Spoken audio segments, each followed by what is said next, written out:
오늘 우리가 읽은 본문의 핵심은 안디옥 교회가 바나바와 사울을 선교사로 파송했다는 얘기입니다. 이 말이 무슨 뜻인가 하면 이제부터 복음이 이방 지역으로 물밀듯이 퍼져나간다는 뜻이에요.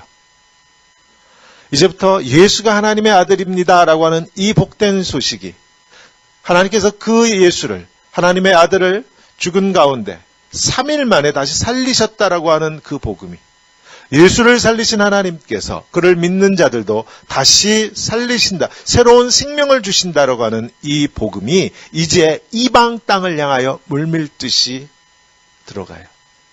그 복음이 어디까지 왔어요? 조선 땅까지 왔어요. 끝내는. 그리고 우리의 가슴에도 찾아온 것이에요. 다시 사도행전을 볼게요. 처음에는 복음이 주로 유대인들에게, 그것도 예루살렘과 유다 지방, 그 남쪽 지방, 팔레스타인 남쪽이 유다죠. 여기에 거주하는 유대인들에게 전해졌어요. 그래서 처음 세워졌던 교회도 예루살렘에 있던 교회예요. 그러나 예루살렘의 예수쟁이들이 점점 많아지니까 결국 유대인들로부터 핍박을 받기 시작했고, 스데반 집사가 순교당하는 사건이 있었죠. 그 결과 예수 믿는 사람들이 예루살렘을 떠나서 여러 지역으로 뿔뿔이 흩어질 수밖에 없었습니다. 그래서 의도하지 않았지만 결국 복음은 예루살렘과 유다를 벗어나서 이방 지역으로 퍼져나간 것이에요. 그 복음이 이후에 우리가 봤지만 빌립 집사에 의해서 사마리아로 전해졌어요.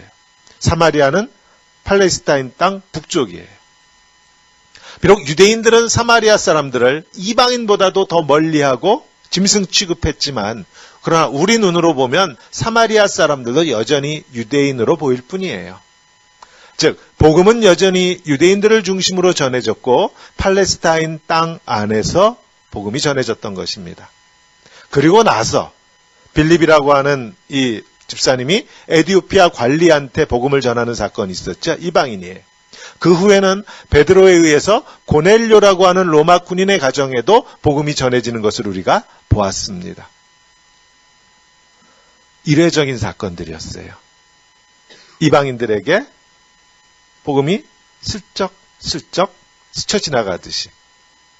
그리고 이제 우리가 지난 며칠 동안 보았듯이 예수쟁이들을 붙잡아 들이려고 눈에 불을 켜고 다니던 사울이 이웃나라 수도인 다메섹으로 가는 길에 부활하신 예수님을 만나 오히려 예수 믿는 자가 되어버렸어요. 그 과정에서 우리가 알 수 있었던 사실이 있었습니다. 다메섹이라고 하는 이웃나라 수도에도 예수 믿는 사람들이 있었다라는 것이에요. 예루살렘에서 핍박이 일어나니까 다 뿔뿔이 흩어져서 가는 사람들이 그런 이웃나라 도시에 들어가 정착했다라는 거죠. 더 북쪽으로 올라가서 안디옥이라고 하는 로마 제국의 제3의 도시, 그곳에도 예수 믿는 사람들이 있었고 교회가 생겨났죠. 즉 스데반이 순교하고 예수쟁이들에 대한 대대적인 핍박이 시작되어서 다들 뿔뿔이 흩어져 예루살렘을 떠났을 때 일부 예수 믿는 사람들은 이웃나라 수도 다메섹으로 갔고 더 훨씬 북쪽으로 올라가서 안디옥까지 가서 그 핍박을 피했다라는 것이에요.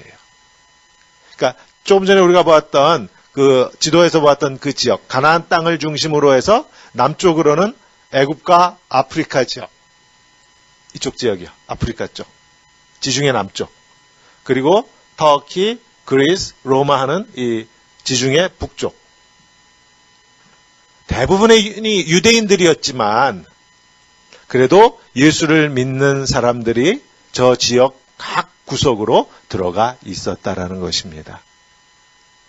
비록 자기들이 계획하고 의도해서 간 것은 아니지만 스데반이 죽으면서 예수쟁이들에 대한 대대적인 핍박이 일어나서 할 수 없이 도망치듯 쫓겨난 것이지만 그 결과로 이 지중해 일대, 그 당시는 이 지중해 일대가 전 세계예요. 그죠? 아직 대서양 발견하고 이 아메리카로 오지 않았어요. 그 당시 사람들은 저 지중해 일대가 세계의 전부라고 생각해요. 전 세계예요. 로마 제국이 전 세계예요. 각 지역에, 로마 제국 각 지역에 구석구석에 예수 믿는 사람들이 들어가 있었어요. 그 바탕 위에 이제 바나바와 사울이 선교사로 부르심을 받고 전도 여행을 떠나게 된 것이에요. 조금 거친 표현을 쓰면 맨 땅에 헤딩한 게 아니에요. 이들은 예수를 믿는 사람이 하나, 눈에 불을 켜고 찾아봐도 예수의 옛자를 들어본 사람은 하나도 없는 그런 지역으로 들어가서 밑바닥부터 사역을 시작해야 했던 것이 아니라는 것이에요. 비록 많은 숫자는 아니었지만 바나바와 사울이 전도 여행을 떠나기 전에 하나님은 이미 소수의 그리스도인들을 구석구석에 준비해 두셨어요. 그렇게 바나바와 사울이 가는 곳마다 교회를 세우면서 성공적으로 사역할 수 있었던 것입니다. 왜 이런 말씀을 드리는가 하면요, 우리가 지난주에도 봤지만 우리가 사도행전을 읽어가면서 너무나 쉽게 예수님의 제자들이라든지 바나바라든지 사도 바울과 같은 사람들을 스타로 만들기가 쉬워요. 우상으로 만들기가 쉬워요. 이 사람들에 의해서 교회가 세워졌고 이 사람들이 흘린 피와 이 사람들의 순교에 의해서 복음이 뿌리를 내렸다라고 생각하기가 쉬워요. 이들은 중요한 사람들이에요. 그러나 이들이 전부는 아니에요. 하나님은 그들의 수고와 헌신이 열매를 맺을 수 있도록 이미 수많은 예수쟁이들을, 비록 성경에는 그들의 이름이 하나도 기록되어 있지 않지만 수많은 예수 믿는 무명의 사람들을, 핍박을 피해 흩어진 수많은 예수쟁이들을요, 이 로마 각 지역에 예비해 두셨어요. 이렇게 하나님을 향하여 그 마음이 들여진 자들, 그들이 성경에 이름이 스타로 드러나 있든지 아니면 무명으로 그 이름이 드러나 있지 않든지 상관없이 하나님을 향하여 그 마음을 들여진 자들, 그들 모두를 통해서 하나님의 선이 이루어져 가는 것입니다. 나중에 사도 바울이 로마의 마지막에, 인생 마지막에요, 끝부분에 로마의 편지를 보내면서 이렇게 썼어요. 하나님을 사랑하는 자, 곧 그 뜻대로 부르심을 받은 자들에게는 모든 것이 협력하여 선을 이룬다 그랬습니다. 모든 것이 협력하는 것이에요. 자, 함께 가는 교회, 우리 성도님들. 누구는 직분을 받아서, 누구는 직분 같은 거 없고, 누구는 교사로, 누구는 집사로, 누구는 뭐로, 찬양팀 인도자로, 이름이 드러나든지 드러나지 않든지 상관없어요. 우리 모두를 통해서 하나님의 일이 이루어져 가는 줄로 믿습니다. 아멘. 자, 이제 오늘 본문으로 돌아가서 오늘 말씀의 배경은 안디옥 교회예요. 이미 앞에서 보았듯이 사울이 부활하신 예수님을 만나서 예수쟁이가 되고 난 이후에 지금 약 13년 이상 시간이 흘러갔다고 그랬죠. 3년 동안 아라비아 광야에 나가서 하나님을 묵상하고 예수 그리스도의 그 말씀을 묵상하는 시간이 필요했고, 안디옥에 와서 이제 바나바하고 또 사역하는데 고향 땅에서 10년 이상 집거하는 기간도 있었다 그랬어요. 세월이 많이 흘렀어요. 근데 이제 바나바가 사울을 찾아왔다고 그랬잖아요. 저 앞에 11장 25절에서 봤어요. 바나바가 사울을 찾으러 다소에 가서 만남에 안디옥에 데리고 와서 둘이 교회에서 1년간 모여 있어 큰 무리를 가르치고, 안디옥 교회 성도들을 가르쳤어요. 제자들이 안디옥에서 비로소 그리스도인이라 일컬음을 받게 되었더라. 아멘. 중요한 말씀이라고 그랬습니다. 안디옥 교회에서 드디어, 이게 이방 교회예요. 드디어 예수 믿는 자들을 다른 사람들이, 세상 사람들이 뭐라고 불렀어요? 크리스찬이라고 불렀어요. 예수에 미친 사람들이라고 불렀어요. 자, 안디옥 교회 담임 목사로 있었던 바나바 목사님이 제야에 묻혀있는, 고향 땅에 아무도 알아주지 않는 바리새인이었던 이 사울을 가서 데려다가 안디옥 교회에 데려와서 협동 목회했다고 그랬죠. 자, 그냥 쉽게 설명하자고요. 바나바 담임 목사님, 사울 부목사님. 그 사이에 선교 헌금도 걷어가지고 또 예루살렘에 전달하는 일도 있었다고 우리 지난주에 봤어요. 그리고 이제 오늘 본문 13장 1절에 보면, 그런데 이 안디옥 교회에는요, 바나바하고 사울 외에도 3명의 지도자가 더 있었다라는 것을 알 수 있습니다. 안디옥 교회에 선지자들과 교사들이 있으니 이 다 말씀과 관계되는 사람들이에요. 하나님의 말씀을 선포하고 하나님의 말씀을 전하고 하는 이 사람들이 바나바 목사님하고 사울 목사님 외에도 3사람이 더 있었대요. 어떤 사람들이 있었는지 볼게요. 니게르라고 하는 시므온이라고 하는 사람도 있었대요. 이 사람도 이 교회의 지도자예요. 시므온, 예수님의 야곱의 12아들 중에도 시므온이 있었어요. 그러니까 이 시므온은 히브리 이름이에요. 히브리식 이름이에요. 그러니까 유대인이라는 거 알 수 있죠. 근데 또 다른 이름도 있대요. 니게르라고 하는 시므온이었대요. 니게르. 영어로 뭐 같아요? 니게르. 니그로. 얼굴이 까맣다, 몸이 까맣다란 뜻이에요. 그러니까 아까 지도로 돌아가면 우리는 요즘은 이 아프리카 그러면은 요 아프리카가요. 이 당시는 이 지중해 일대 문화의 중심지였어요. 알렉산드리아 뭐 이쪽으로 아까 그 지도로 봅시다. 땡큐. 아까 그 지도. 여기 구레네, 알렉산드리아 여기가 다 이 당시 문화의 중심지였습니다. 지금 우리가 아프리카를 조금 깔보죠. 낮춰보잖아요. 이 당시는 문화의 중심지였어요. 그러니까 이 이름으로 봤을 때 니게르라고 하는 이름을 가진 거 보니까 이 아프리카 북쪽 출신이었구나라는 걸 알 수 있죠. 하여튼 몸이 까만 사람이었어요. 그 다음에 구레네 사람으로 루기오라고 하는 사람도 이 안디옥 교회의 지도자였대요. 구레네 사람이라고 그러니까 또 아프리카 쪽이에요. 이 사람이 누군지는 정확하게 모르겠고 또 한 사람이 있는데 분봉왕 헤롯의 젖동생 마나엔이라고 하는 이 사람도 안디옥 교회의 지도자였답니다. 여기서 헤롯은 예수님의 12제자 중에 첫 순교자가 된 야고보를 죽인 그 헤롯 안티파스를 말하겠죠. 분봉왕 헤롯이라 해요. 근데 젖동생이래. 이게 또 뭐야? 젖동생 마나엔이 이 안디옥 교회의 지도자였는데요. 이 젖동생이 뭔가 하면 데려다가 함께 키웠 사람을 얘기해요. 그러니까 입양하고는 조금 달라요. 어덥션. 입양은 우리가 미국에 사니까 이 미국 가정제도를 보면 어떤 집에 가정적으로 문제가 있으면 그 집 아이를 데려다가 다른 부모한테 맡겨서 키우게 하죠. 우리가 파스터 차일드라고 그러잖아요. 그러니까 입양은 아이가 자기 부모를 알지 못하는 경우죠. 근데 그에 반해서 파스터 차일드는 자기 부모를 아는 경우예요. 근데 자기 집에 가서 살 수가 없어. 그런 경우가 있죠. 그러니까 우리가 흔히 자식 뺏겼다 뭐 이런 표현 쓰잖아요. 자, 근데 로마 제국 시절에는 이런 식으로 다른 집 아이를 데려다가 우리 집에서 우리 아이랑 같이 키우는 것이 일종의 유행이라고 그럴까요? 이게 문화였어요. 그래서 오늘 본문에 등장하는 이 마나엔이라고 하는 사람이 어릴 때 헤롯 집안에 가서 헤롯 안티파스랑 같이 자란 거예요. 형 동생 하면서. 젖동생이었다고 성경을 그렇게 번역하고 있어요. 그런 배경을 가지고 있는 사람이 지금 안디옥 교회의 지도자예요. 형은 예수쟁이를 핍박해가지고 예수님의 제자 야고보를 죽인 왕이야. 근데 동생은 예수쟁이가 되어서 안디옥 교회의 지도자가 됐어요. 가정적으로 보면 이렇다라는 거예요. 이 집안이. 근데 13장 이 1절이 우리에게 암시하고 있는 게 있습니다. 이렇듯 안디옥 교회가 다양한 사람들로 구성되어 있었다라는 것이에요. 바나바와 같은 사도도 있어. 사울처럼 유대교 최고의 바리새인 출신인 사람도 있어. 아프리카 흑인 출신 유대인도 있어요. 헤롯 궁전에서 자라난 사람도 있어. 쉽게 말해서요. 교회는 뒤죽박죽이에요. 우리가 상상할 수 있는 또는 상상할 수 없는 부분까지 모든 종류의 사람들이 다 모여 있는 곳이 교회예요. 그러니까 교회에 어떻게 저런 사람이 있을 수 있어? 이런 표현 하시면 안 돼요. 교회니까 있는 거예요. 교회니까 나 같은 사람도 여기 있는 거예요. 교회니까 저 사람도 여기 있을 수 있는 거예요. 교회 특징이 뭐다? 뒤죽박죽이다. 성격도 달라, 출신 지역도 달라, 출신 학교도 달라, 가방끈 길이도 다 달라, 살아온 인생의 배경도 다 달라. 그런데 딱 하나 공통점이 있죠. 그 공통점 하나 때문에 교회인 거예요. 그게 뭐예요?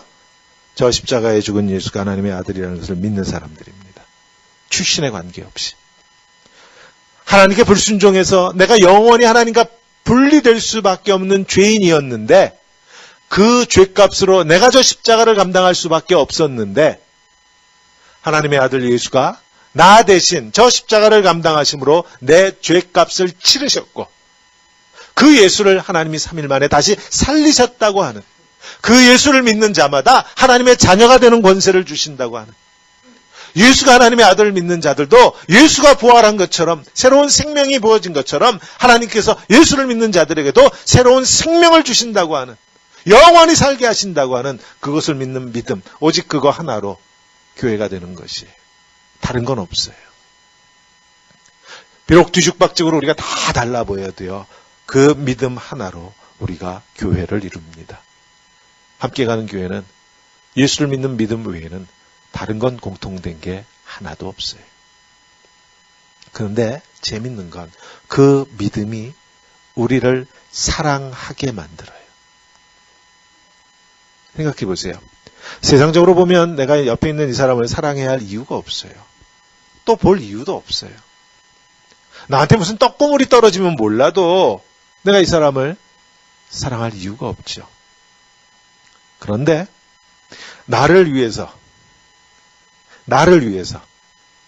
나와 하나님과의 관계를 회복시키시고 나를 영원히 하나님 나라에서 살게 하시려고 저 십자가를 감당한 예수 그리스도 하나님의 아들이 지금 내 옆에서 함께 예배를 드리는 이 형제를 위해서도 죽으셨어요. 나만 위해서 죽으신 게 아니에요. 내가 사랑하는 주님이 내가 주님이라고 호칭하는 my master, 내 주인님이라고 부르는 그 예수님이 자기의 생명을 다 바쳐서 사랑하는 사람이 바로 내 옆에 있는 이 형제여 자매예요. 옆 사람을 쳐다보세요. 이 사람의 정체성이 뭐냐라는 거예요. 세상에 나가면 이 사람은 어느 기업의 사장일 수 있어요. 세상에 나가면 이 사람은 누구의 아내 이런 식으로 불리고 한국은 특별히 여자들은 뭐라고 불려요? 누구 엄마. 우리 교회 장로님, 저쪽 교회 목사님. 교회 안에는 우리의 정체성은요. 내 옆에 있는 이 형제, 내 옆에 있는 이 자매는 하나님이 사랑하시는 사람이에요. 얼마큼 사랑해요? 자기 목숨을 바쳐서 그를 구원하시기를 원하시는 그만큼 하나님이 사랑하는 자예요.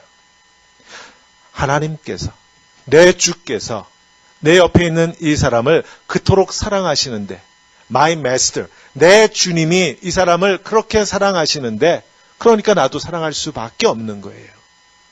내 주인이 이 옆 사람을 그렇게 사랑하시니까 종된 나도 이 사람을 사랑하는 거예요. 나를 위해 내 주님이 저 십자가를 지셨다고 하는 그 믿음이 분명하면 분명할수록 내가 할 수 있는 건 딱 하나예요. 나도 사랑하는 것이에요. 오늘 아침에 일부 예배에서 반석이하고 여준이 놓고 또 예화로 들었어요. 반석이가 누구냐? 예준이가 누구냐? 결혼식을 할 때 목사는 이런 말 저런 말 하겠지만 하나님은 여진아 너한테 이렇게 부탁할 거야. 여진아 내 아들 잘 부탁한다. 하나님은 그렇게 말씀하실 거라고요. 반석이한테 반석아 내 딸 잘 부탁한다. 옆에 있는 사람의 정체성, 옆에 있는 이 사람이 누구냐 하는 거예요. 세상적으로 어느 회사의 사장, 어떤 릴레이션, 관계 속에서 찾는 게 아니고 그리스도 있는, 옆에 있는 이 사람을 어떤 관계 속에서 찾아야 하나님과 나와 형제, 이 관계 속에서 이 사람의 정체성이 분명해지는 거예요. 이 사람은 하나님이 사랑하시는 분이에요. 그 하나님이 누구예요? 내 주님이세요. 내 주 되신 하나님이 이 형제를 사랑하기에 나도 사랑하는 것이에요. 따라서 주님과 나 사이의 관계가 분명해지면 그리스도인에게는 한 가지만 요구돼요. 사랑할 수밖에 없어요. 유행가 가사 같아요. 그죠? 난 사랑밖엔 몰라. 가수가 누구였죠? 심수봉. 오케이. 자, 우리 옆 사람하고 인사하십시다. 저는 사랑밖엔 몰라요. 자, 보세요. 이 안디옥 교회는 지금 엄청나게 부흥하고 있는 교회였어요. 사람들이 이 교회를 보고서 마침내 뭐라 그래요? 저 사람들? 크리스천이다 그랬어요. 크라이스트, 예수에 미친 사람들이다 그랬어요. 오직 그 예수 그리스도 그 이름으로 가슴이 막 불타오르는 사람들이 있는 교회가 안디옥 교회였어요, 지금. 얼마나 뜨거웠는지 자기들끼리 모여서 지금 금식하면서 기도했대요. 자, 그러자 이 교회가 금식하면서 기도하니까 하나님께서 누군가를 통해서 말씀하시기를 뭐라 그래요? 야, 거기 바나바하고 사울 따로 떼어놔. 그 두 사람 너희 가운데서 빼내. 내가 그 두 사람한테 일을 좀 시켜야겠어. 하나님이 그렇게 말씀하셨다라는 거예요. 근데 그 일이라는 게 뭐예요? 떠나라는 거예요. 그 교회를 떠나라는 거예요. 영원히 떠나라는 건 아니고요. 교회를 떠나서 전도하러 가라. 우리 식으로 말하면 교회 개척을 위해서 파송하라는 것이에요. 교회에 대한 명령이에요. 그 두 사람에 대한 명령일 수도 있어요. 너희는 떠나 내가 명령하는 곳으로 가라 라고 하는 것이 그 두 사람에게 주신 하나님의 명령이라고 한다면 교회를 향한 명령은 뭐겠어요? 너희는 이 두 사람을 떠나 보내라는 거죠. 저는 이런 본문을 묵상하면 가슴이 철렁해요. 또 누구를 또 떠나게 하시려고 이러시나. 이 본문을 다시 묵상하면서 하나님은 정말 알 수 없는 분이시다 이런 생각을 또 합니다. 사역자 입장에 우리가 하나 교회에서 그냥 와서 예배만 드리고 돌아가는 이런 게 아니고 정말 액티브하게 우리가 이렇게 막 사역을 하면 지금이 한참 이 안디옥 교회는 재밌을 때예요. 5명의 교회 리더가 한 팀을 이루어서 한참 재밌게 사역합니다. 세상 사람들이 저들은 예수에 미친 자라고 하는 그런 소리를 들어가면서 우리한테는 영광스러운 이름이잖아요. 성도 하나하나가 말씀과 성령으로 뜨겁게 부흥하고 있는데 갑자기 하나님 뭐라고 하세요? 야, 너희 중에 그 5명 중에 특별히 2 띄어내. 딴 데로 가. 저는 그런 생각, 이게 찬물을 확 뿌려도 유분수지 어떻게 하나님 이런 명령을 내리실 수가 있냐. 그럼 우리 그럴 것 같아요. 하나님, 지금 우리가 얼마나 열심히 사역하는지 안 보세요. 지금 교회가 막 부흥하고 있는 게 안 보이잖아요. 어떻게 이 중에 2를 빼내라고 그러세요. 바나바 목사님이 떠나고 나면 그 사역은 누가 하고요. 사울 목사님이 하던 사역은 누가 해요. 우리는 교회 걱정을 해요. 그런데 이 안디옥 교회가 정말 대단한 교회예요. 그 하나님의 말씀에 순종해서 바나바하고 사울을 떠나 보냅니다. 금식하고 기도하면서 처음엔 잘 순종하기가 힘들었나 봐요.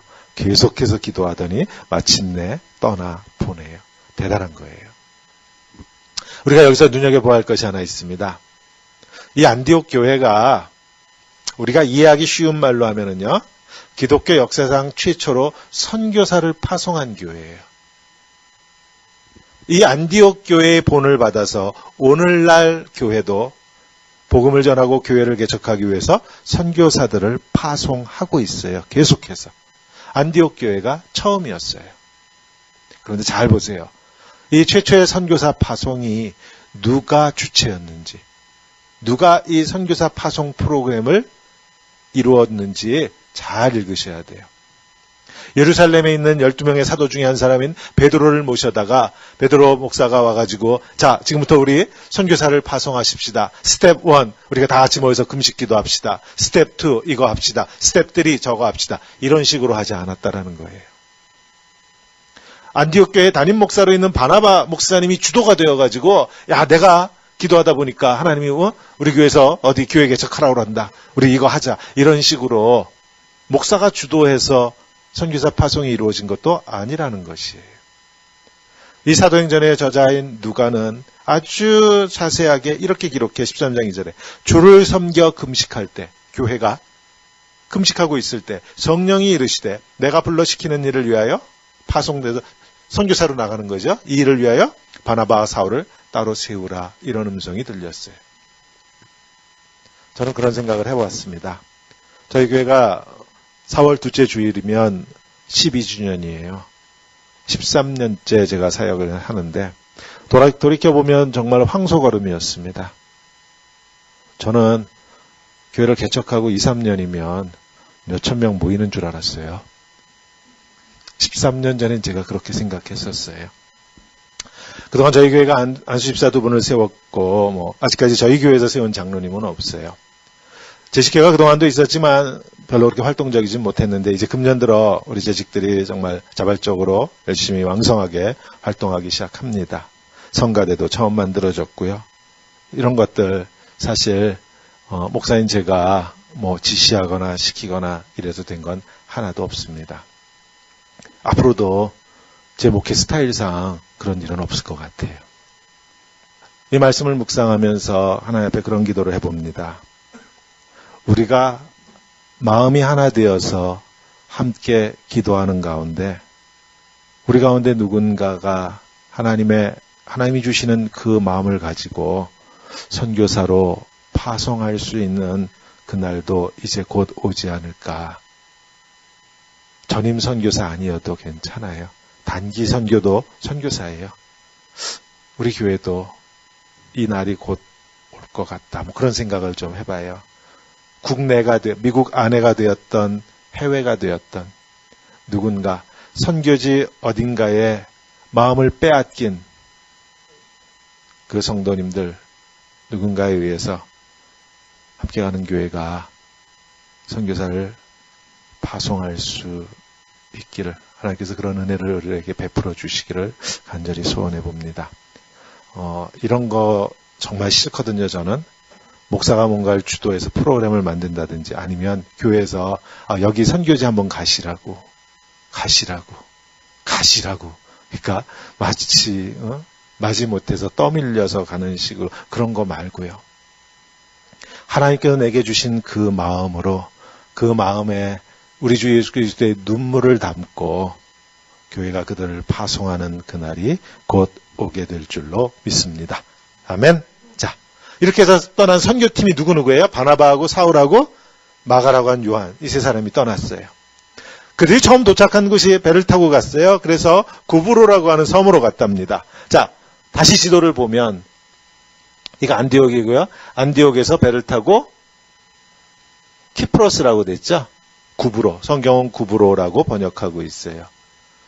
살람이라고 하는 요 동쪽 끝에 있는 이 항구에 내려가지고 이 섬을 관통해서 걸어가면서 서쪽 끝에 있는 바보라고 하는 곳까지 와서 그러니까 이 섬을 쭉 자동차 운전하고 갔겠죠? 마차 타고 갔을까? 마을마다 걸어서 마을마다 들려서 예수 그리스도를 전하는 그러한 전도 여행이 드디어 시작된 거예요. 근데 왜 여기로 갔을까요? 이 땅덩어리 이 갈대도 많은데 왜 하필이면 배 타고 구브로로 갔을까? 지난주에 잠깐 말씀드린 것 같은데 저 구브로는 바나바 사도의 고향 땅입니다. 바나바의 고향이에요. 저 앞에 처음 바나바가 등장할 때 자기 땅을 팔아서 사도들에게 가져와서 헌금하는 그 장면에서 성경은 이렇게 소개했어요. 4장 36절 이하인데 구브로에서 난 레위족 사람이 있으니 이름은 요셉이라 사도들이 일컬어 바나바라 하니 그가 밭이 있음에 팔아 그 값을 가지고 사도들 발 앞에 두었다. 헌금했다 그랬어요. 이 사람이 어디 출신이에요? 구브로에서 났다 그랬죠. 구브로.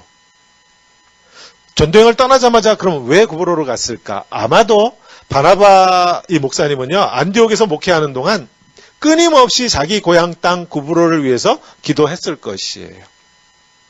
그리고 사울은 옆에서, 사도 바울은 옆에서 저 구브로를 위해서 기도하는 바나바 목사님을 보아왔을 거고요. 근데 오늘 본문에 보니까 이 바나바 목사님이 자기 고향 구브로 저 땅을 위해서 기도할 수밖에 없었던 이유가 있더라고요. 이어지는 내용에서 보니까 저 구브로 섬을 다스리는 총독 서기오 바울, 동명이인이에요. 서기오 바울. 이 서지오 바울이라고 하는 사람이 이 총독으로 있었는데 다스리고 있었는데 그 사람이 자기 측근에 두고 있는 사람 중에 하나가 바예수라고 하는 사람이었대요. 바예수 있었죠. 6절에 온 섬 가운데로 지나서 바보에 이르러 바예수라 하는 유대인 거짓 선지자인 마술사를 만났다 그랬어요. 근데 이 사람을 7절에 그가 총독 서기오 바울과 함께 있었다 그러거든요. 이 함께 있었다는 말이 뭔가 하면 측근이었다는 뜻이에요. 총독이 저 구브로를 다스리면서 자기 가까이에 두고 있었던 관리 중에 하나예요. 근데 그거 아세요? 요즘 이제 선거철 다가오잖아요. 한국도. 한국 선거철 되면 이 입후보하는 사람들이 제일 옆에 두고 싶은 사람이 누굴까요? 점쟁이. 용하다는 점쟁이. 용한 부적 만들어주는, 나를 국회의원에 당선시켜줄 수 있는, 이 구브로 섬을 다스리고 있는 서지오 바울이라는 총독도 자기 옆에 이 마술사, 그 당시로 하면은, 오늘 우리식으로 하면 무당이에요, 무당. 이런 사람 하나를 두고 그 사람한테 조언을 구했다라는 거예요. 그러니 바나바 목사님이 어떻게 기도를 안 할 수가 있겠어요. 근데 이들 바나바, 사울 그리고 마가 요한이 오니까 이 총독 서기오 바울이 이들을 불러서 이들의 이야기를 듣고 싶어 했다. 마음이 열린 사람이었어요. 그러니까 이 총독 측근 마술사가 방해를 했대요. 못 만나게. 참다 못한 바울이 10절에 모든 거짓과 악행이 가득한 자, 마귀의 자식이요. 마귀의 자식인데 이 사람 이름이 뭐라고요? 뭐라고 소개했냐면 바예수 그랬어요. 바예수. 바예수. 무슨 뜻이에요? 바요나 시몬, 베드로 이름이었죠. 바요나, 요나의 아들. 바예수, 예수의 아들. 즉, 이 마술사의 아버지가요. 이름이 예수예요. 우린 예수님, 예수 그러니까 이게 특별한 이름 같은데 우리식으로 얘기하면 철수, 영수 이런 이름이에요.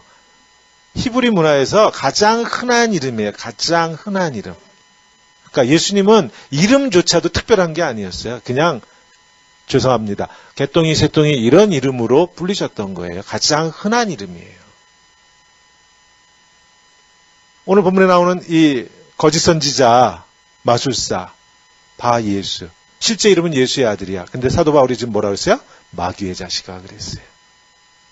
모든 악의 원수여. 주의 바른 길을 굽게 하기를 그치지 아니하겠느냐? 보라 이제 주의 손이 내 위에 있으니 네가 맹인이 되어서 한동안 못 볼 거다.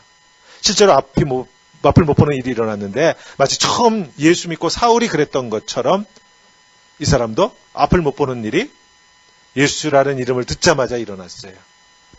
그리고 나서 총 결론은 뭐예요? 그래서 결국 총독이 이 놀라운 일을 보고 믿었다 그럽니다. 예수 믿는 자가 되었어요. 바나바 목사님의 기도가 응답된 거죠. 자기 고향을 가슴에 품고 기도한 한 사람의 기도가 응답된 거예요. 근데 우리가 여기서 뭐 할 것은요. 그럼 바울은 뭐 했냐라는 걸 보셔야 돼요.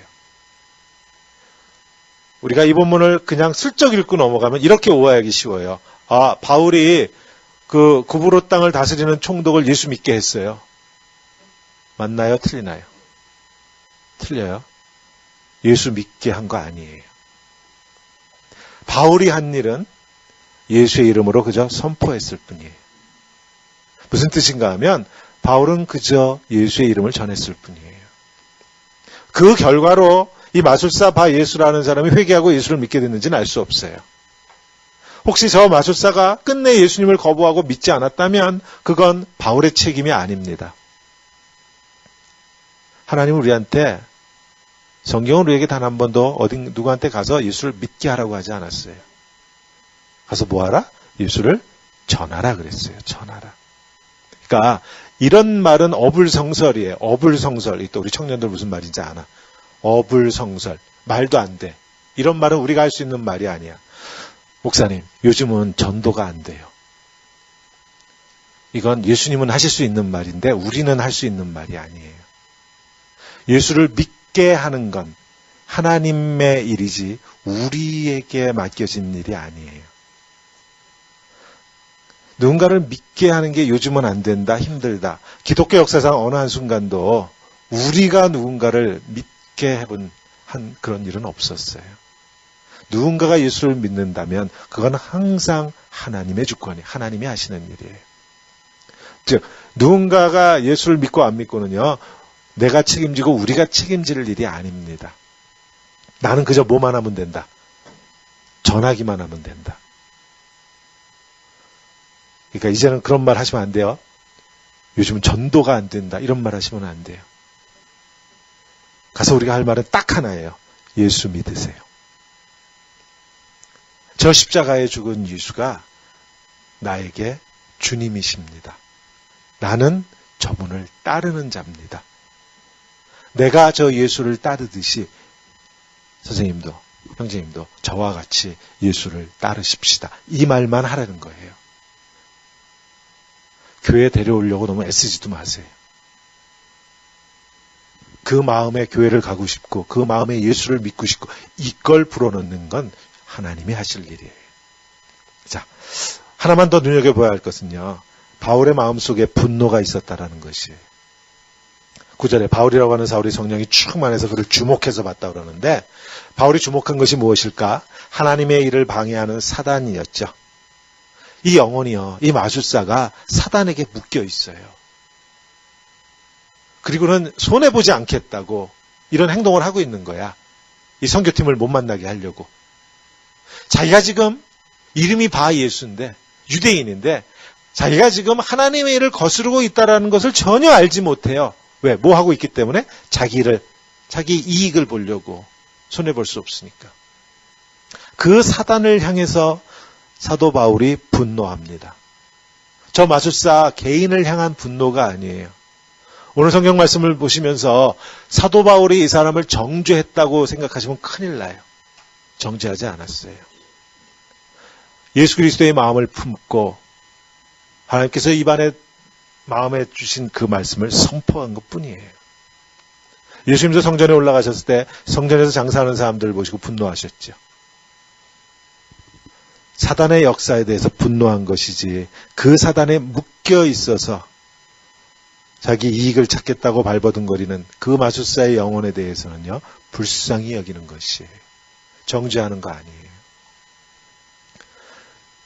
주님도 우리를 정죄하지 않으셨어요. 우리가 바로 이 마술사 같았는데 우리를 정죄하지 않으시고 우리를 불쌍히 여기시고 우리를 위하여 대신 십자가를 지셨습니다. 고난주간이에요. 이 일주일은 주님의 십자가를 특별히 묵상하는 주간입니다. 내 속에 이러한 거룩한 분노가 있는가 돌아보기 원해요. 내 삶을 붙들고 놓아주지 않는 그 사단에게 나는 분노하고 있는가? 아니면 남들도 다 그렇게 사는데 내가 뭐 그렇게 대단하다고 그냥 그렇게 살다 주님 앞에 가면 되는 것이지 하면서 내 자신에게 내가 면죄부를 주고 있는 것은 아닌가 돌아보기 원합니다. 김정희 집사님 아래층에 우리 중고등부아이들 다 올라오게 해주시고요. 우리 시간에 함께 다 같이 기도하기 원합니다. 나는 내 옆에 있는 이 사람을 어떻게 여기고 있는지, 사랑할 수 없다고, 나는 이 사람을 사랑할 수 없다고, 이것도 마음에 안 들고 저것도 마음에 안 들고, 혹시 나는 옆 사람을 그렇게 보고 있는 것은 아닌지, 이 시간 우리가 하나님 앞에서 고백하며 다짐하기를 원합니다. 주께서 사랑하시는 자를 나도 사랑하겠습니다.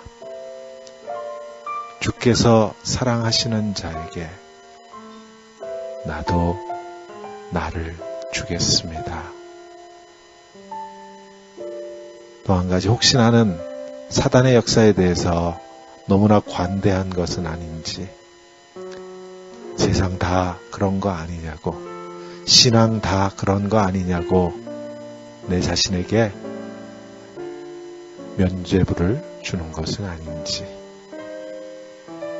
이 시간에 우리가 하나님 앞에 내 마음 깊은 곳을 내어드리는 그러한 시간, 그러한 기도의 시간 함께 갖도록 하겠습니다. 기도합니다.